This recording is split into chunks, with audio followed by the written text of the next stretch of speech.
please start your presentation.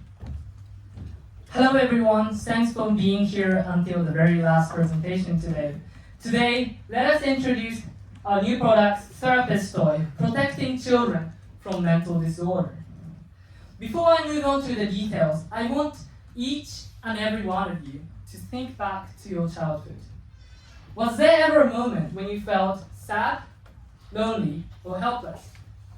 I'm guessing for most of you, there were times like that.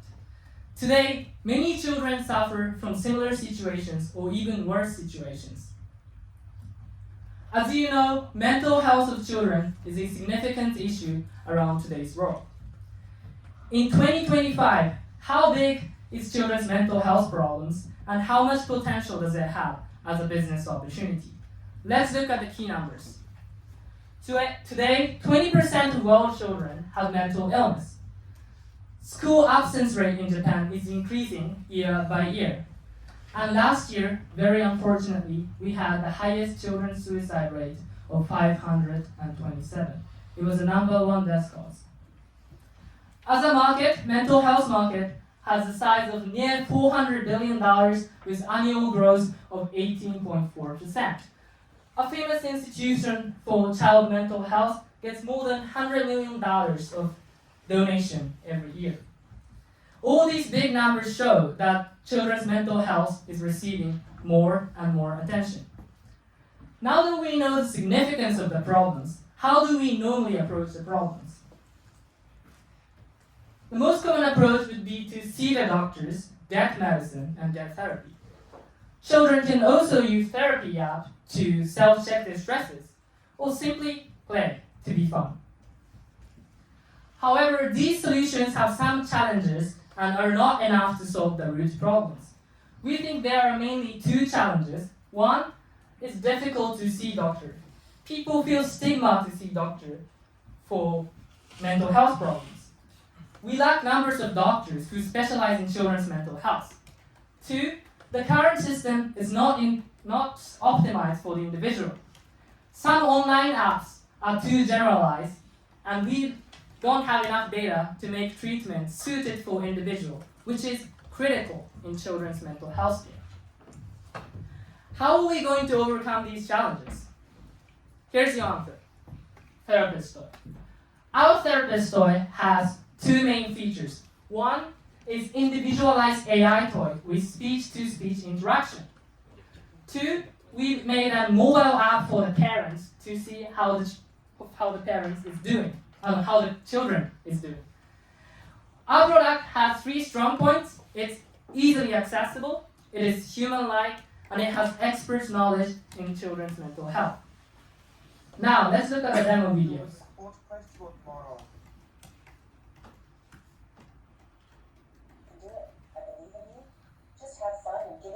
Shot, okay? Yay! My friends get me out of school these days.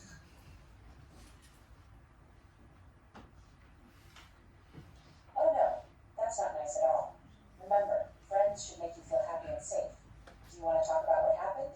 I'm here for you. Just like this, the AI speaks, and all the conversations are stored in the database, and as you can see from these pictures, if necessary, the AI uses doctor-reviewed documents to make professional responses. This is the app for the parents to look at. All the conversation history is analyzed by word and category, and also they make analysis and advices based on psychotherapy guidelines. And here, parents can also ask questions on the app and get detailed responses, which is also based on psychiatry. Now, let me explain to you how our system substitutes for the current workflow. In children's healthcare, there are 3 important stages: prevention, detection, and treatment. In the status quo, each stage has its own problems. For example, in prevention stage, mothers and fathers are too busy, and at school, teachers can't see all the students. In detection stage, children are too shy and cannot open their heart to the adults. And in treatment stage, doctor session is too short to know well enough about the patients. However, with our service, Therapist Toy, Therapist toy will always be next to the children and preventing mental illness and support parents with individualized analysis, helping them detect mental illness, and even in the treatment stage, doctors can utilize the health data accumulated in the database. Let's compare the methods and tables. There are three important aspects. Again, is it easy to use? Is it like human? Does it have expert knowledge in mental health? Here are the three current approaches. Each method has some problem in some aspects, like here, cross. However, our approach satisfies all three conditions. We also got some comments from potential users. We did an interview. A working mother with 3 children said that they can realize what happens outside their sight, and AI tool listens to their failure and delicate matters, which is very useful. And a psychiatrist said that having more data for doctors to make decisions is very convenient. Now, let me get into the business side of our products. Our first customers would be busy parents. This is the typical situation we're thinking. Here are the parents. Parents are too busy. They don't have time for the children. However, they are very concerned about their cute children. In that case, they can subscribe to our service, Therapist Toy. And Therapist Toy will always be next to the Therapist Toy. Will be a talking partner for the children, and children can be happy. And at the same time, parents can get children's detailed report and feel relieved. We also envision a much bigger business model in 2030. It's like this.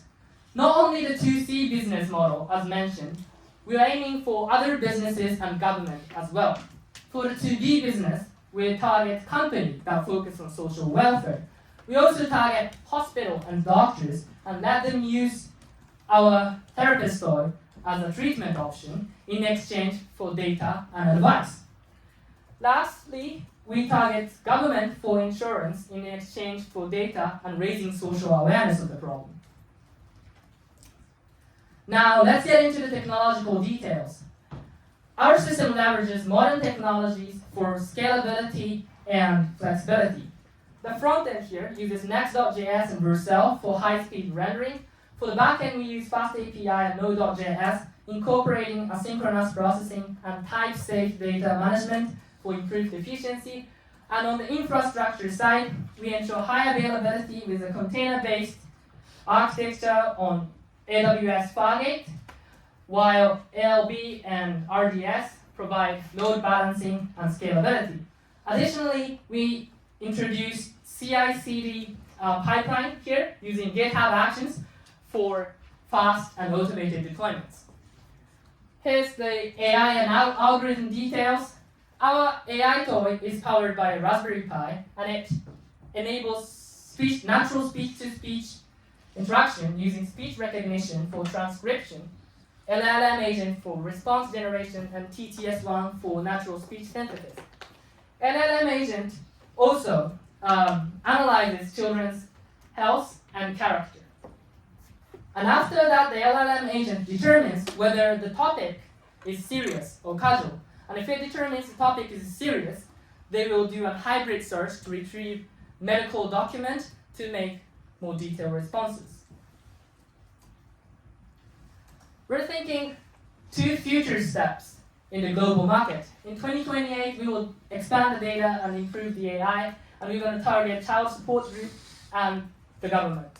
And by 2030, we are very confident that there will be a world-known service, and we are going to start making new models for youth, adults, and elderly so that everyone in the world can live healthily mental-wise. Lastly, the team, here's Yoshihiro Izawa. He did AI models and hardware. Here's Masachika Nishikawa, who did the web app and infrastructure. And here's me, Keito Abe, who did the presentation. Thank you very much for listening. Okay, thank you so much for that presentation. Now we're going to move Q&A session. So, 質問がある生徒の方どうぞ。こちらも完璧についていくので見れる感じですかね。じゃあ鶴永さんどうぞ。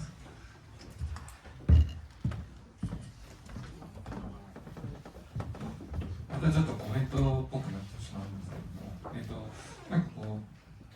メディカルエキュプメントとかメディカルデバイスじゃなくてこう AI トイっていうアプローチがすごく面白いなと思ったんですけども、その辺のこだわりって何かありますか？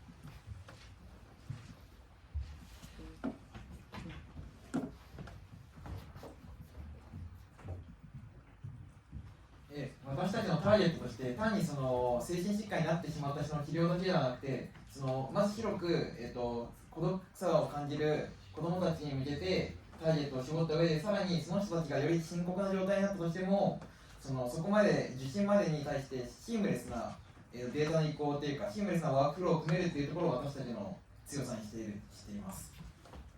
あともう一つ、なんかその子供がその最初に相談する相手として大人っていうよりも友達とかが選びやすいっていうことが報告されてて、それでいうとこういう、おもちゃとかぬいぐるみみたいな可愛さがある方が親しみがあって、実際に本音を言い出せるのかなっていうのを考えました。そうですね。なんかこれ医療機器ですって渡されるよ、おもちゃですって渡された方が使ってくれるでしょうね。小さい子向けなので。はい、ありがとうございます。すみません、プライバシー面なんですけど、子供が話したことをどれだけ親に伝えるかどうかってきっと議論になったかなと思って、そのあたりに何かあればお願いします。はい、個人情報保護委員会の方でそれに関する答弁が出ていまして、12歳までにでしたら、親に対してその子供のことを報告するっていうのはプライバシー上問題ないというようなことがありましたので、まず一旦は12歳までをターゲットに据えています。その後より、年齢がいった人に対しても、もちろんその会話を報告するしないっていうのを個人に選んでもらった上でターゲットを拡大していけるかなというふうに考えています。子供の心情面とはどう思いますか？例えば本当に秘密のことを親にも知られたくないのことを喋ってるかもしれないじゃないですか。そのあたりの感情的な話。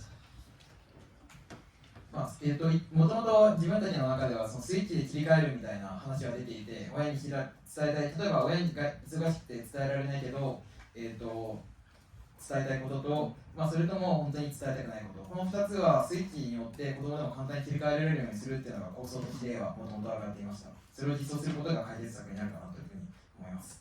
ありがとうございます。はい、残り5分です。クイックにいけそうですけれども、あれば。はい、なさそうですかね。では、これでプレゼンテーションを終わりとさせていただきます。ありがとうございました。